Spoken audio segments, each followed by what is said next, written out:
What's up, YouTube? It's Jason White. We're here in the Nashville area. We're gonna go do a little fishing and film photography. Let's go.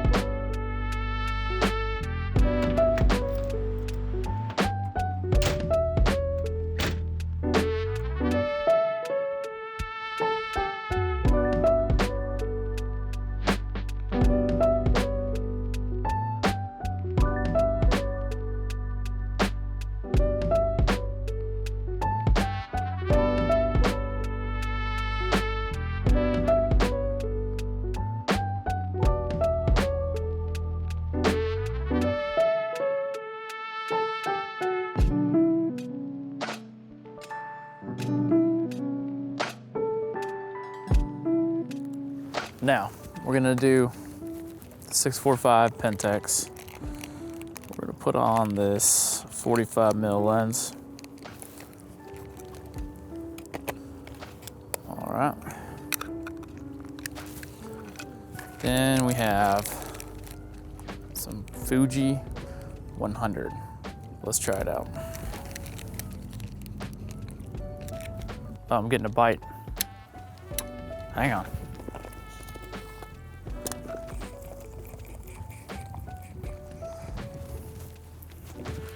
Dang fish. Got off, he hit it. Nothing, let's cast it back out there.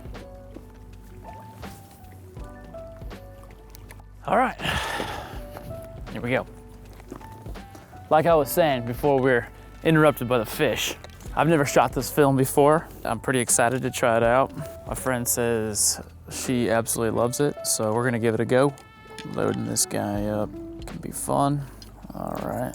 I must say, I like the way Fuji wraps their film. Thank you, Fuji. Also, no thank you for discontinuing 400H. All right, get this guy in there. All right, wind it up. Got it. Hit the shutter. Listen to that sweet noise. And that thing's ready to go. All right, now let's load up the 35mm. We're gonna put that 28 1.8 on. Cool. Now this film is Ilford HP4 ISO 125. 24 exposures. Let's load this guy up. All right.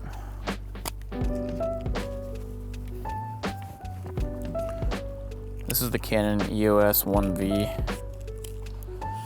Goes in and it just stops like that. Close it. Turn it on, and there it goes automatically. Awesome, good to go.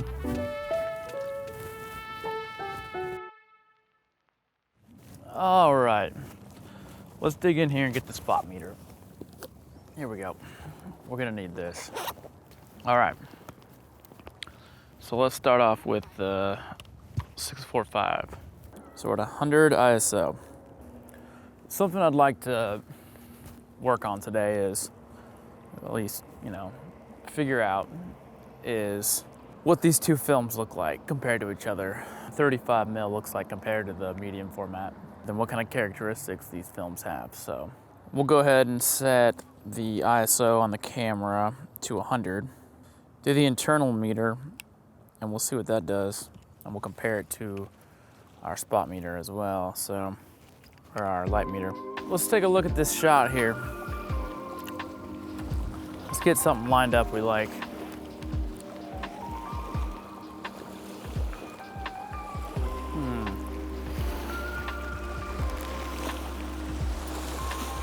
I think a cool shot would be maybe having the fishing poles in it. Well, that island's really cool though. There's some houses on the right side that kind of bother me. I might back up. Let's go vertical. It has this little beeper on it, it'll tell you. It doesn't have autofocus on this lens, but I do have the 75mm that does have autofocus, and that lens is really sweet. Let's keep rotating, see what we get. Yeah, I think that's cool. With this shot, I really want to be more mindful of the aperture. I'd rather shoot it at a 5.6 or an 8, make it really, really sharp. Let's see if we can do that. Shutter's at 500. Let's see what 125th. 125th is overexposed. 250th. 50th is looking pretty good. A little underexposed. Let's go to 5.65 or an f6.7. This is 6.7 at a 250th. All right, so the camera internal meter is saying it's right on the money. So let's compare that to our spot meter. ISO 100. It's the spot meter instead of the incident meter.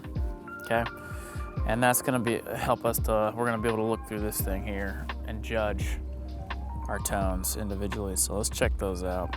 So let's see what the sky is here. F14, 12.7, 14. On the left side, we got 14, 14, 12.7 up higher, 12.7 up higher, down lower. There's a 16, 14, there's a 14. Okay, so I'd say 14 is our brightest. So we'll go ahead and put that in the. All right, now let's look at the darkest. Let's look at the water. Let's see what the water is. It's an F8. Going to the left, it's 9, F9. Going to the right, it's F9, F9, F8, F7, F8. All right. Let's look at the shadows in those trees over there. Ooh, 3.2, 4.5, 5.6, 4, 4.5, 5.6, 3.6. Oh, there's a dark spot. 3.6. Okay, so the darkest thing I could find is about a 4 or 3.6 and a 4. You know, if we crush the black in those details, the darkest spot, I'm not too super worried about that. All right, let's set that, and let's hit the average. So it's saying an average of an F8. There we go. It's giving me an average. The brightest bright I've got is about a 16, almost 16. The darkest is almost an F4. The average is saying an F8. And that's kind of right in the sweet spot. All right. So let's take a shot at F8. Let's see what that does. F8 at 1/250th. And let's get those fishing poles in there. Let's check our focus. Get the fishing poles in there. Okay, here we go. 1, 2, 3. Now the light meter in the camera was saying that it's just a little bit underexposed. So for the second shot, let's go back to a 6.7, f6.7, or the internal light meter is saying that it is spot on. Let me look at my metering mode. Let's do the entire scene. So I clicked it to the right where it's got the entire scene. The other one was in the middle, and that's a spot. So let's do an average of the entire scene and see what it says. It's saying it's right on the money. As you move it up and down, it changes a little bit, so I don't know, but the way I've got it framed up. So let's try one at a 6.7, an f6.7. The shutter hasn't changed at all. Well, I guess some ducks coming in, this could be kind of cool. There we go. 1, 2, 3. Got that one.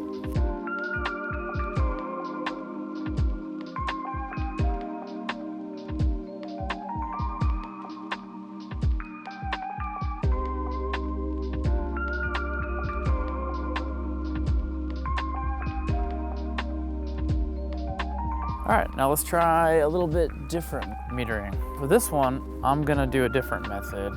Let's go in here and let's clear it out. Let's try, I might be getting bit. My pole's moving around. Hang on. We might have to catch this fish real quick. No. All right, so I'm drinking these ginger sparkling waters from Whole Foods. I love these things. Let's go ahead and meter. Let's meter one for the highlights. So what I'm gonna do is I'm gonna find the brightest spot in the frame that I want to have detail. And that is an F14, and that's the sky. That water is an F8, and so 14 looks about like the brightest spot. So then from 14, we're gonna put that in the brightest highlights. So then what we do is we minus 3 stops to put that into zone 7. F14 minus 3 stops, 5.6. Let's do it at a 5.6. That's really about 2.5 stops, but That's good. Let's put it at 2.5 stops. So to 2/50th, I've just taken one spot meter from the sky, f14.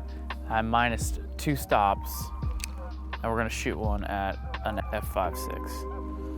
Shutter still at 1/250th of a second. Let's see what that gives us. All right. The internal meter is saying it's over a little bit. All right. We'll see what we get. Now let's try metering for the shadows. So the shadows, you find the darkest spot that we want some detail in, which I'd say those little trees. I saw there's a 3.6, but that's like the darkest part. I don't care if that's there's detail in there. So there's an f4. So let's say the f4 is our darkest. So let's go from an f4 and then we'll take away 2 stops of light. We metered one spot at an f4, and now we're going to put that in the shadows, 2 stops. So we're gonna go f4, 5.6, and then an f8. All right, there we go. That's our medium format. So we'll see how those turn out. Basically, we've got a few different ways of metering it. We took an average meter, and then we did metering for the shadows and metering for the highlights, and then we used the internal camera meter. So we'll see how they all turn out, what they look like. All right.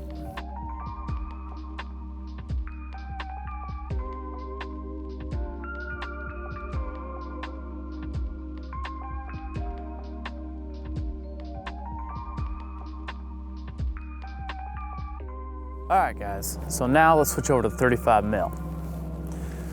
Our film is ISO 100, so let's fix that. What f-stop do we want to shoot this at? Let's shoot this at a 5, 6, or 8 again, because again, that lens is gonna be the sharpest. Let's start off with an f8. All right, let's take some readings with the internal meter. All right, lens is at an f8, shutter is saying 1/60th. Okay, ISO 125 on the spot meter. All right, so going back to the camera, let's take a look at the internal meter. It's an f8 at a 1/60th. Now, if I point it up at the sky, it goes way high. If I point it down, it's giving me right in the middle. So let's meter this shot. Let's do this one at, so 1/60th at an f8. Let's try that. There we go. 2, 3. Got it. Now let's switch over to our spot meter. Let's look around here. Start the shutter off at a 2/50th. Just see what happens here. All right, that sky is at a 16, 16, 16. The higher up I go is a 14. So let's do 16 for our brightest. Right above the trees is a 16, so that would be something not to blow out. Detail on those right above those trees. So let's keep that there. 16 is our brightest. All right, program that in there. All right, now let's look for the darkest spot. There's a 4 again, a 4, 5, 4, a 5, 4, 5. And I'm looking at those trees. It's really the bottom of the trees. Again, I don't mind if I crush a little detail. There's a 3, 6, so that'll be crushed probably. 4, 5, 4, a 4. Let's do the f4 as the darkest again. All right, let's average those. So it's saying an f8 at a 2/50th at an f8. So let's shoot the shot at an f8 with a 2/50th. So our shutter was at 160, now it's at 250. So there's gonna be less light going into the camera on this one. Let's see what happens. Spot meter is saying it's underexposed. Let's try it. Here we go. Got it. All right, now let's use our method of just taking 1 meter, which was the brightest point, and we know where that was at. That was at f16. And then we're gonna minus 2 stops. So we're gonna put the 16 in the brightest point of the image. So it's gonna be, again, at an f8. So we've already taken a shot at f8. That's pretty good.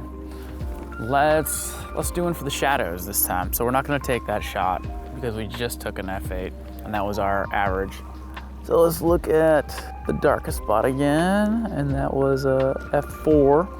And And we're gonna put 4, we're gonna put that in the shadows. So we're gonna take away 2 stops of light. So again, that is at f8.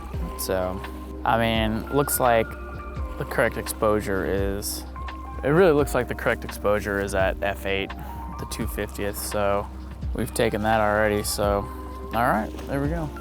And I'm gonna take one more photo, because I haven't taken one in landscape yet. So let's take one landscape photo and see what that turns out like.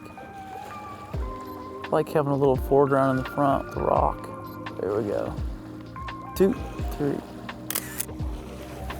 All right. Cool. Got it. All right, guys, that does it for us today. We testing out some films and want to see what they look like compared to each other, see what that 35mm looks like compared to the 120. And yeah, all right, we'll wait until we get them back from the lab. Our fishing trip, we haven't caught any fish yet, so that's not good.